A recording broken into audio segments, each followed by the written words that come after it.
Kitabu cha Yohana sura ya 15 mstari wa 16. Yohana 15 mstari wa 16.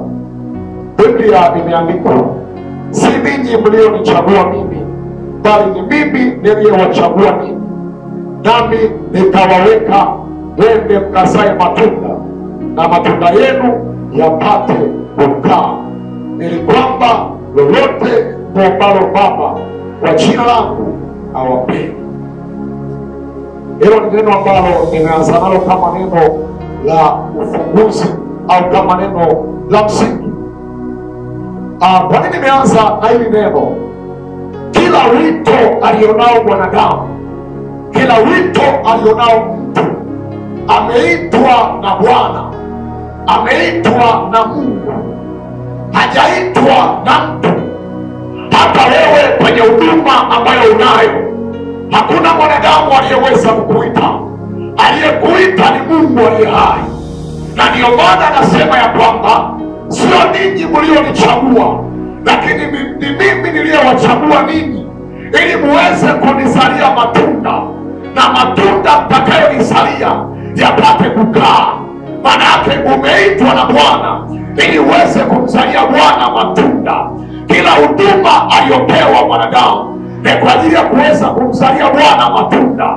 Hakuna huduma iliyowekwa na Mungu ndani ya mtu kwa ajili ya kumtengenezea mtu maarufu, kwa ajili ya kuweza kumtengenezea mtu heshima, kwa ajili ya kuweza kumtengenezea mtu jina. Lakini kila wito anaoita Mungu kwa mtu ni kwa ajili ya huyo mtu aweze kuzaa matunda. Kwa hiyo umeitwa kwa ajili ya kuzaa matunda. Bwana amekuita kwa ajili ya kumzalia matunda, kuwafanya wengi waweze kumjia Kristo, kuwafanya wengi waweze kumwamini Kristo, kuwafanya wengi waweze kumwelekea Kristo. Hiyo ndio kazi ambayo unayo, na ni wewe uliyeitwa katika jina la Yesu. Ni wewe uliyeitwa, na mpaka umekuja hapa, maana yake kuna kitu kimekusukuma ndani, kwa sababu kuna wito Bwana ameuachia ndani yako. Na kwa sababu ameuachia ndani yako, unatamani kupata maarifa ya kwamba wito niliopewa na Bwana natakiwa niweze kwenda nao namna hii, niweze kwenda namna hii na namna hii. Kwa sababu wote tunakaa chini kwa ajili ya kuweza kujifunza. Sijui kama unanielewa. Natamani niweze kwenda haraka ili niweze kufanikiwa kumaliza kitu ambacho Mungu alikiandaa kwa ajili yako. Mambo ya kufahamu kuhusu karama ya uponyaji na miujiza.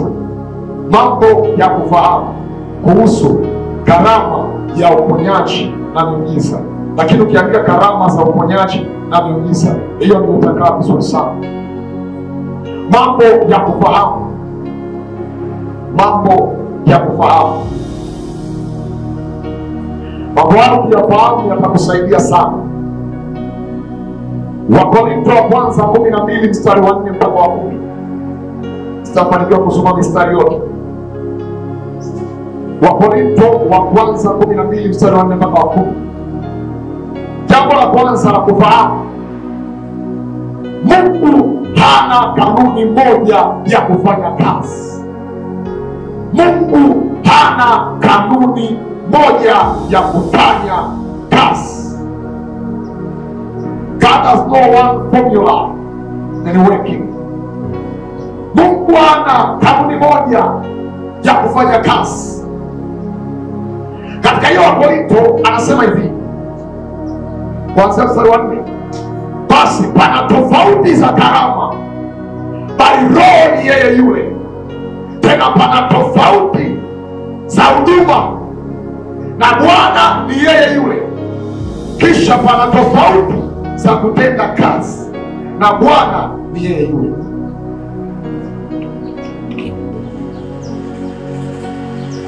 Tuangalie hapa aliposemea kwa habari ya karama za uponyaji.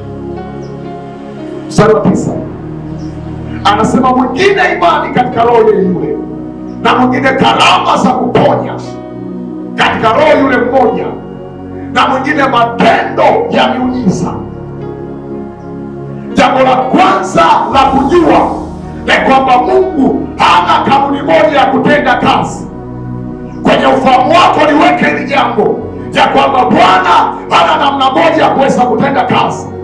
ana namna nyingi za kuweza kufanya kazi, na anasema ya kwamba Bwana ndiye azitendee kazi zote, lakini anagawa katika namna tofauti tofauti.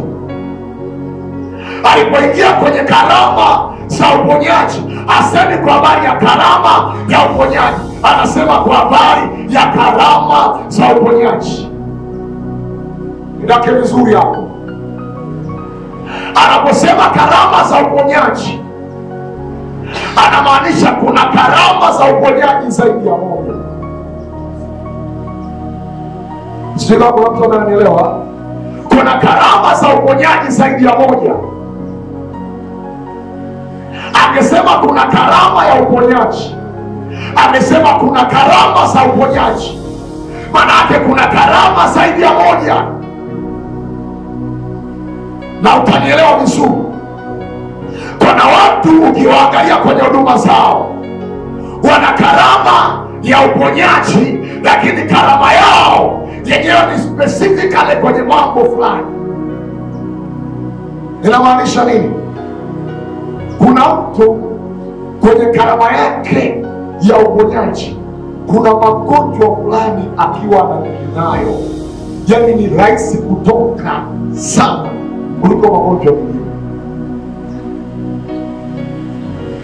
Inawezekana usinielewe, lakini utanielewa.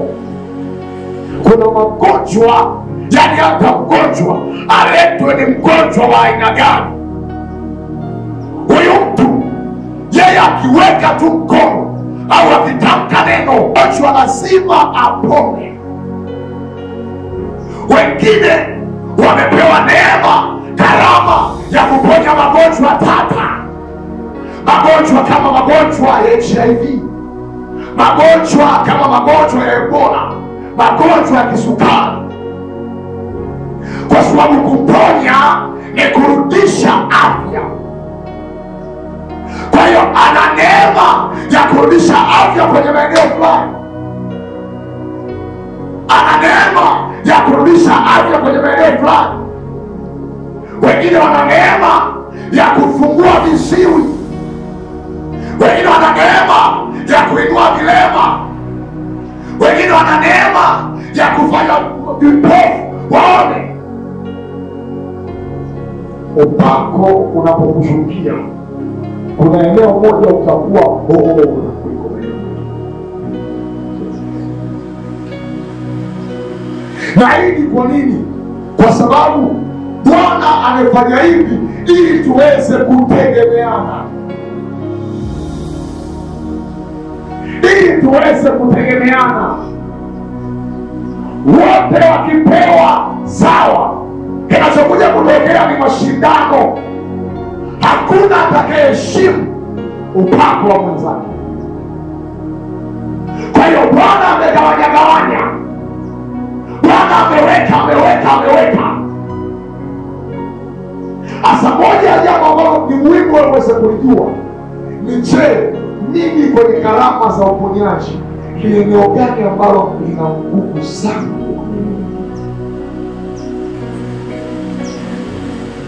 Eneo gani ambalo lina nguvu sana kuliko maeneo mengine?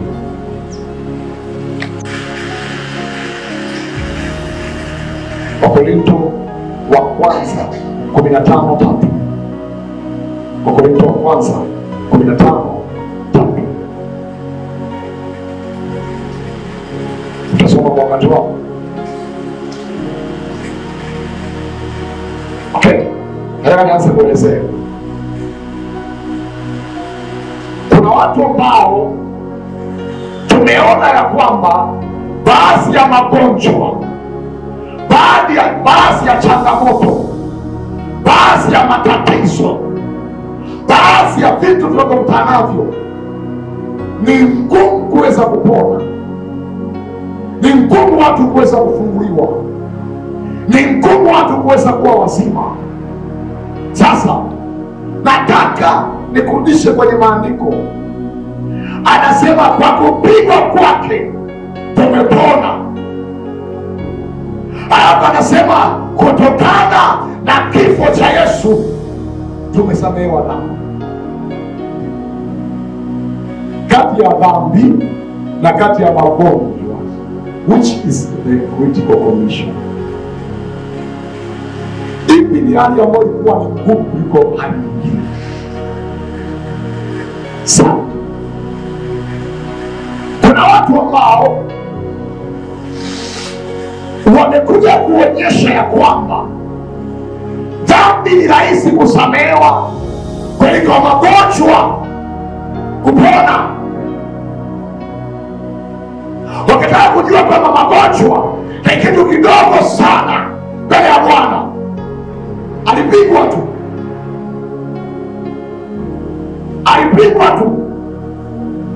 akapigwa, akachubuliwa ili tupone.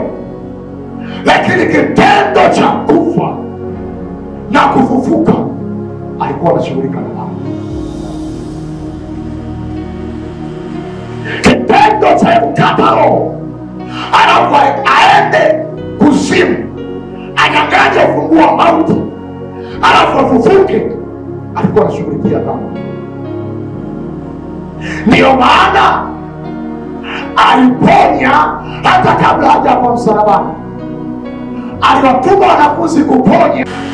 Tunauliza, Bwana mponye, Bwana mfungue. Na nasema leo maombi yote tunayoomba mara nyingi kwamba Yesu njoo mponye.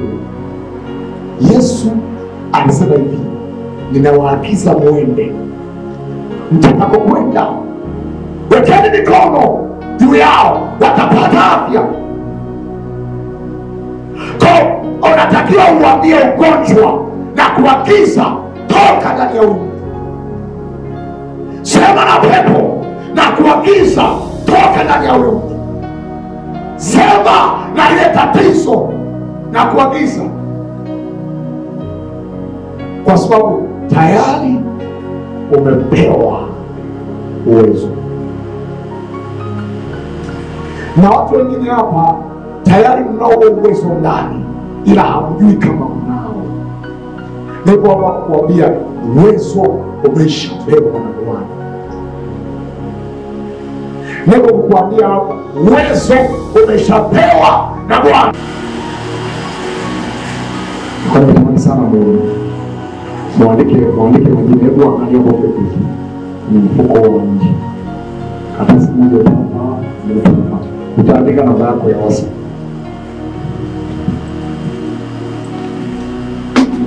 Jina na namba yako ya WhatsApp. Kama hauna ile namba yako kama hiyo, ni njia zipi ambazo ni sahihi kwa ajili ya kufanya miujiza na uponyaji? Tulipofika leo mahali tulipo leo, mtu anaweza akaona kwamba kiziwi kasikia, haulizi matokeo, anauliza ameponaje. Njia ipi iliyotumika kwa ajili ya kuweza kumponya? Njia ipi imemfanya aweze kusikia? Njia ipi ambayo imetumika kwa ajili ya kusababisha uzima kwa huyu mtu? Watu leo wana maswali.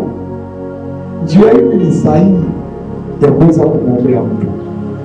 Njia ipi ni sahihi ya kuweza kumwombea mtu? Njia ipi ni sahihi ya kuweza kumwombea mtu? Okay, nilipoanza mwanzoni nikasema Mungu ana kanuni moja ya kufanya kazi.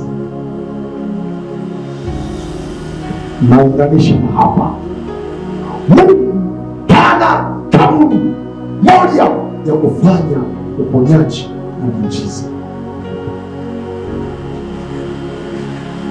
Ninamaanisha nini sasa? Unatamani kuambia njia ambazo Mungu anatumia kufanya miujiza na kuponya watu. Okay,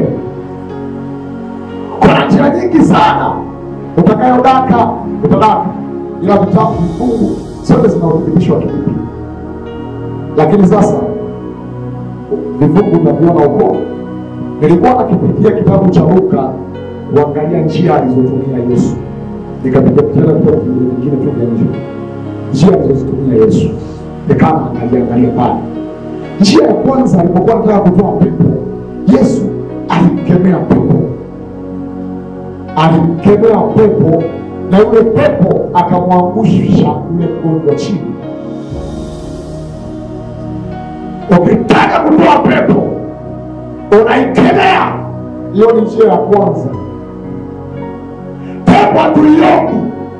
Kama unapokaa na mtu mwenye pepo, unaanza kusema, ewe pepo, ninakuomba toka, nakuomba toka. Pepo uiombi itoke. Pepo unaiamrisha toka kwenye mwili. Toka, achia mwili. Toka, achia afya. Toka, achia mwili. Pepo hatumuombi. Tukiwa nataka tuombe, tunaomba Yesu, tunaomba Mungu. Hatuliombi pepo. Pepo inatakiwa litii amri. Sasa kwenye kuzikemea pepo, unaweza ukakemea pepo, yule mtu akaanguka. Kwa kuanguka ni kibiblia. Kwa sio kazani kwa mapepo kuangusha watu chini imeanza leo. Mapepo kuangusha watu chini tangu enzi za Yesu. Alipokemea pepo akamwaga yule mtu chini, alafu pepo akatoka. Lakini njia nyingine ni kuweka mikono. Yesu aliweka mikono, akaweka mikono. Alipotaka kufanya muujiza, akaweka mikono. Alipotaka kufanya uponyaji, akaweka mikono. Kwa hiyo kuna wagonjwa wengine wanatakiwa kuwekea mikono. Alafu hapa, nenda sawasawa na imani ya wanaoombewa. Waangalie unaowaombea, alafu zipime imani zao. Wengine hawaamini wakiwaombea kwa mbali, wengine wanaamini mpaka umekee mkono. Kwa mwingine anaamini huyu mtumishi akiniwekea tu mkono, ishu yangu imeisha. Sio, unaelewa? Kwa hiyo angalia, nilikuwa nafanya mkutano mmoja, baada ya kuomba Roho akaniambia hapo natakiwa kuwekea mikono. Wakati nimewaombea bila kuwekea mikono, baada ya kuita nikashangaa kundi kubwa linasogea mbele ili kuwekea mikono. Nikajua okay, ndio maana Roho Mtakatifu akawa anihamasisha. Imani ya hawa watu, wao wanaamini hili wapone mpaka wawekewe mkono, wengine wawekewe mkono. Lakini kwenye kuweka mkono, uwe makini kwa kumsikiliza Roho. Maana Timotheo anaonywa na Paulo ya kwamba usifanye haraka kuweka mikono ili usije ukazishiriki na dhambi za watu wengine. Wengine hatuwekei mikono. Roho akikwambia wewe usiweke mikono, usiweke, sio dhambi wala hujamnyanyapaa. Amina. Wengine Roho anakwambia huyu usiweke mikono, acha usiweke mikono. Mungu anashughulika naye. Bwana asifiwe. Lakini wengine aliwasamehe dhambi kwanza, alafu akatamka uponyaji. Akasema wewe umesamehewa dhambi zako, umepona kuanzia sasa. Sasa hebu ngoja nikuulize swali. Hivi unafikiri Yesu alipokuwa anayafanya haya alikuwa anatumia nguvu kubwa? Kwenye akili yako unahisi Yesu alikaa masaa 3 anamwambia tu, wewe umesamehewa dhambi, umepona kuanzia sasa. Wewe umesamehewa dhambi, umepona kuanzia sasa. Wewe umesamehewa dhambi, umepona, mpaka masaa 3 yaisha? Alitamka. Ndio maana nimekwambia Yesu aliponya, hakuombea. Wewe umesamehewa dhambi, itwike mgoro wako uende. Chia nyingine nilisema ni imani ya leo. Leo mwanamke nilimtolea mfano, yeye ndiye alikuwa na imani. Njia nyingine, kutoa maelekezo ya kufanya katika udhaifu. kutoa maelekezo ya kufanya, kutoa maelekezo ya kufanya. Unampa mgonjwa maelekezo ya kwamba nenda kafanye 1, 2, 3. Akifanya anapona. Akawaambia wengine, nendeni mkajionyeshe kwa makuhani.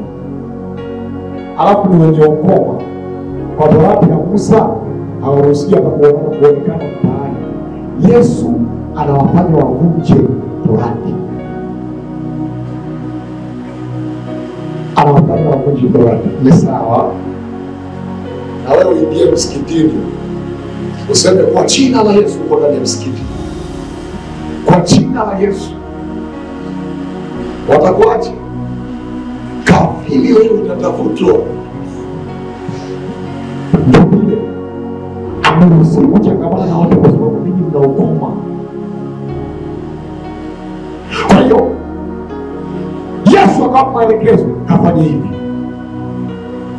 Mmoja ya mikutano ya Kakombe alichokuwa nakifanya, anawaambia watu, leteni nguo za wagonjwa mkutano, walio hawawezi kabisa. Leta nguo yake, ukileta tunaiombea nguo yake, alafu utaenda nayo, utamwekea mgonjwa, atapona. Na wakawa wanapona. Wakawa wanaponyaje? Wanapona. Mimi kuna watu walikuja wanamtafuta sometimes ni waombee, na wako maelekezo. Mtu mmoja nikampa maelekezo, nikamwambia okay, sio kwa nyumbani. Ndio. Alikuwa amevimba jicho. Alikuwa amevimba jicho moja, anashindwa mpaka kutoka nje. Nikamwambia chukua maji kwenye kikombe, chukua. Nikamwambia haya, yashike hayo maji, sema na kutakasa kwa damu ya Yesu. Akasema hivi, kamsema haya maji utanao. Baada ya muda fulani jicho lako litaanza kupungua na litaona kama jicho lako. Alipofuata ile maelekezo akapona, akawa mzima, akawa anafurahia muujiza wake. Sijamuombea, nikampa maelekezo, fanya 1, 2, 3. Akafanya, akawa mzima. Mwingine yuko hapa, kwamba nikisema ushuhuda wake sitamtaja jina. Nikisema ushuhuda wake asije akasikia vibaya. Nilimpa maelekezo, akasema mwenyekiti, uso wangu unawasha. Yaani uso hapa unawasha. Anasikia uso unawasha. Nikamwambia hivyo, nikamwambia akachukue maji, nenda kanawe. Akachukua maji, akanawa, akapona. Kwa hiyo Yesu ndio ushuhuda wako, nisamehe kwa kushuhudia sana. Akapona. Lakini nilimpa maelekezo, kafanya hiki na hiki na hiki, imeisha. Sio kuna mtu ambaye ananielewa hapo. Wagonjwa wengine wape maelekezo, kwenye kuyatii yale maelekezo Bwana anafanya. Bwana anafanya. Bwana anafanya. Ani kwamba hivi vitu lazima vitokee. Lakini kitu kingine walikifanya cha mwisho, waliwaponya watu, waliwaombea watu na kuwaponya kwa kuwapaka mafuta. Hapa ndo kwenye maswali mengi. Yakobo 5:14. Ndio maana nimetaja na kifungu Yakobo 5:14. Alafu Marko 6:13. Mmoja alifungilia cha kwanza, mwingine afungue cha pili. Yakobo 5:14, Marko 6:13.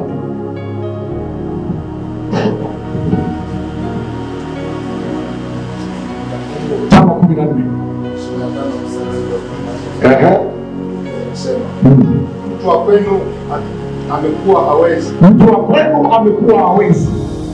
Awaite wazee wa kanisa. Awaite wazee wa kanisa, manake mababa wa kanisani pale. Nao wamuombee na kumpaka mafuta kwa jina la Bwana. Nao wamuombee na kumpaka nini? Nao wamuombee na kumpaka nini? Soma hiyo Marko 6:13. Wakatoa pepo wengi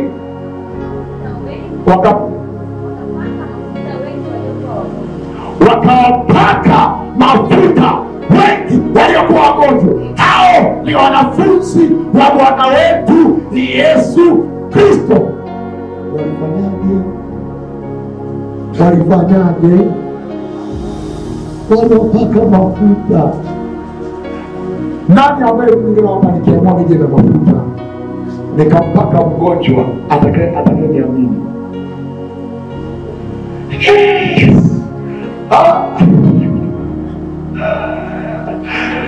Haya tunawafundisha. Kuna siku palikuwa na testi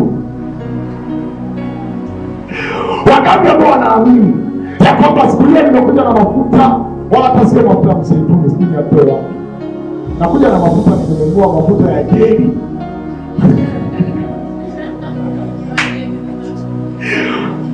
mafuta ya kupikia na yaombea, alafu nampaka mgonjwa akipona. Wakati ambao tunaniamini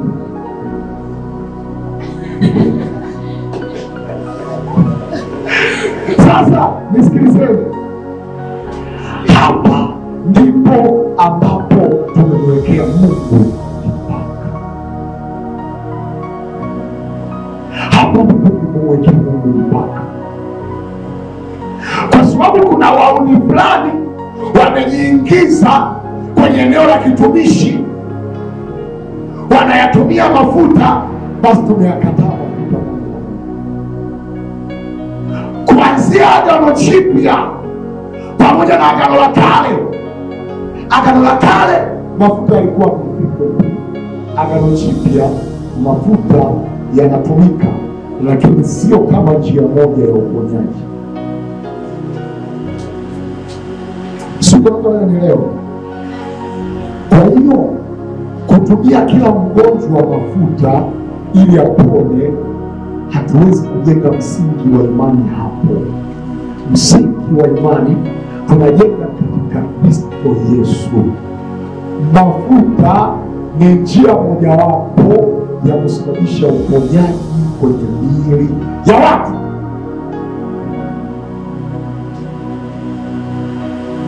Kumeza, lakini ndio umeze mwili. Sasa si ndio nimeongea leo kutumia maji, na sio mara moja wala mara mbili, na yameleta matokeo. Sio hivyo tu, mimi nimetumia mpaka matunda. Unajua, kuna mtu nikamwambia hivi, na yaombea haya matunda, alikuwa anasumbua na tunda matonsesi. Tafuna haya matunda, kula, tafuna matonsesi. Na alipona matonsesi, lakini niliyaombea matunda, nikampa akapona. Wewe unafahamu, yeye anafahamu, akapona. Kwa hiyo chochote Bwana anaweza akatumia kama njia ya kuleta muujiza. Usimwekee Mungu mipaka. Kuna kitu kingine ambacho kinawachanganya watu. Kuna mtu unajiona wewe sio mkamilifu, ndio maana Mungu akutumia. Kila ukiangalia maisha yako unasema mimi bado sio mkamilifu. Kwa maana nini mtaongea watu? Nisikilize, Mungu anawachagua wasio wakamilifu. Kuna mtu anaelewa, Mungu anawachagua wasio wakamilifu. Watu wanyonge, wadhaifu, wanamkosea Mungu. Kinachokuambia Mungu hawezi kukutumia kwa sababu wewe ni mtu kwa hiyo fulani, tunakudanganya.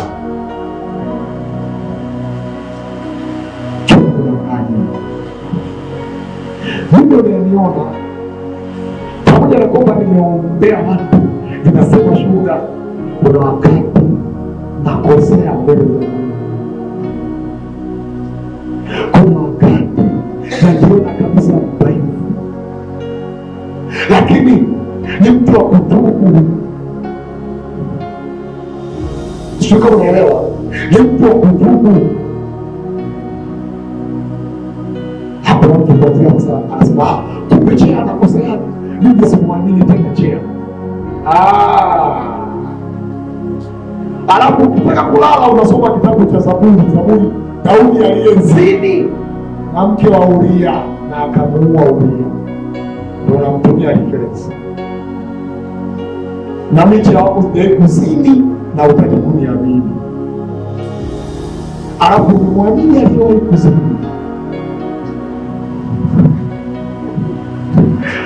Na mtokana mtumishi wa Bwana, kwa nini hamjasoma Biblia? Auamini kwamba Mungu anaweza kukutumia, lakini unamuita Ibrahimu baba wa imani aliyedanganya. Ibrahimu alidanganya, kudanganya, kusema uongo. Dhambi sio dhambi, lakini sio baba wa imani. Sasa nini kinachokufanya Mungu asikutumie? Nini ambacho hicho unakisimamisha mbele ya Mungu na unaona mimi kwa sababu ya hiki Mungu hawezi kunitumia? Hakipo, ni uongo, ni uongo wa shetani. Huo ni uongo kabisa, nakwambia ni uongo.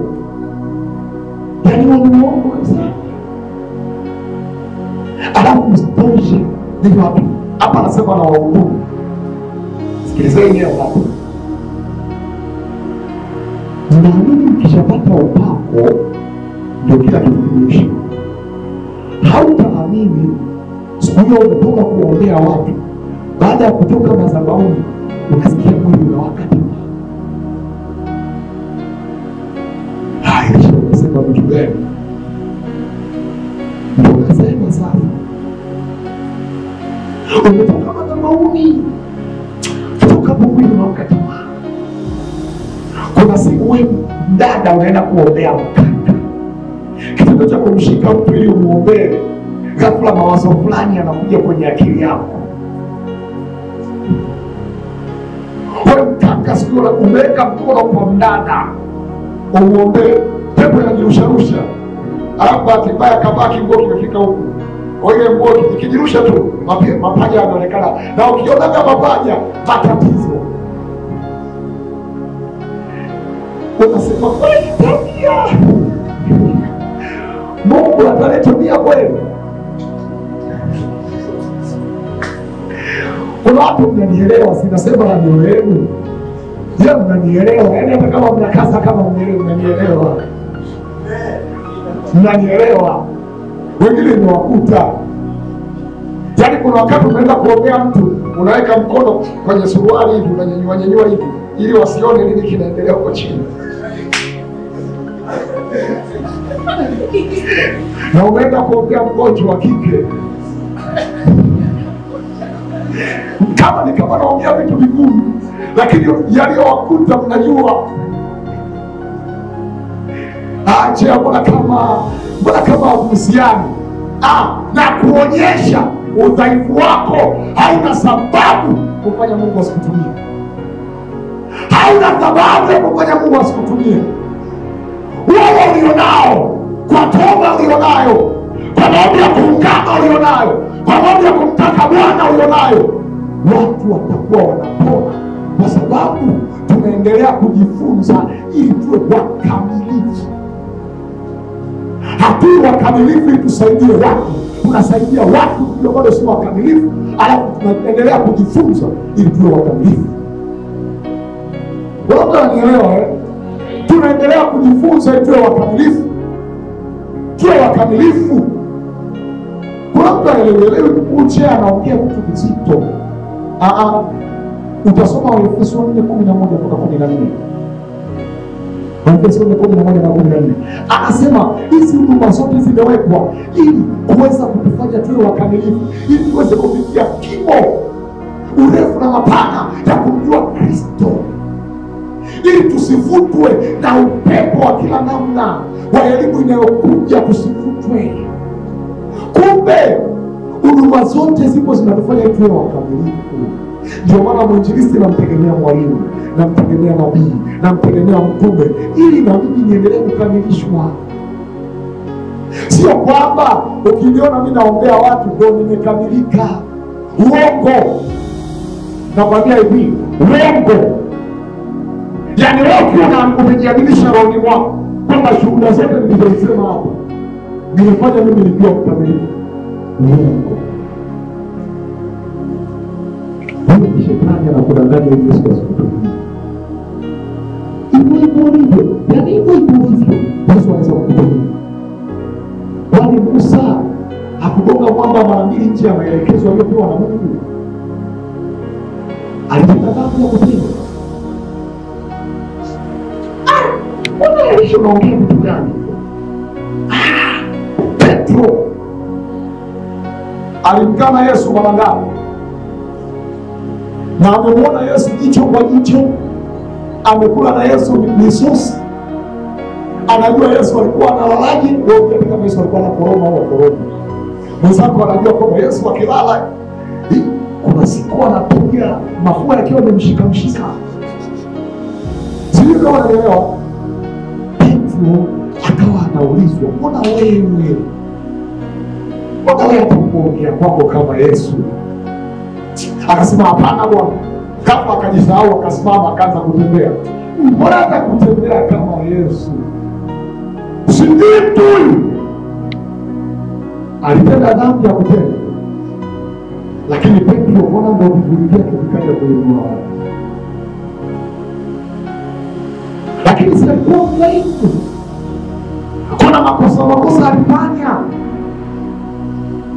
Paulo anasema kuna mwiba ninao, alafu Mungu ananiambia neema yangu ya kutosha. Kwani Paulo, wewe mwiba alisema ni mwiba gani? Sio kwa tunajadili hivi mwiba wa Paulo kwa nini? Hapo anakiojia na kila mtu anakuwa. Mwingine anasema kwa sababu Paulo hakuoa. Paulo alikuwa ana nguvu. Amesema kuleta agenda za wanatheolojia hapa ndani. Ila huo ni mtazamo wa watu wengine. Wewe unajiangalia, mbona kama mimi mgonjwa nawezaje kuombea wengine wakapona? Nasikilize. Hakimu anaweza akawa anasuluhisha kesi za wengine na yeye yuko na mgogoro na mke wake nyumbani. Kuna mtu anielewe. Magonjwa yako hayazuii mamlaka aliyoweka Bwana juu yako. Narudia tena, kuumwa kwako hakuzuii uwezo aliyoweka Bwana juu yako. Wanaweza ukawa unaumwa na ukaombea wengine wakapona. Hapo juzi niliwaambia nilikuwa naumwa. Kwani niliacha kuombea hapo? Walikuwa wanapona, walikuwa wapona. Na nilikuwa naumwa. Sasa wewe kuumwa kwako ni nini? Unaamini kuumwa kwako ndio kunafanya Mungu asikutumie? Hapana. Kuwa na macho ya, unajua kuna sometimes unajua macho yetu kama vijana. Macho yetu yako juu sana. Yaani kuna sometimes unaweza ukamtazama mtu ukawaza visivyo, yaani visivyo hata kwenye mfano wa Mungu. Lakini hiyo sio sababu Mungu kwamba asikutumie.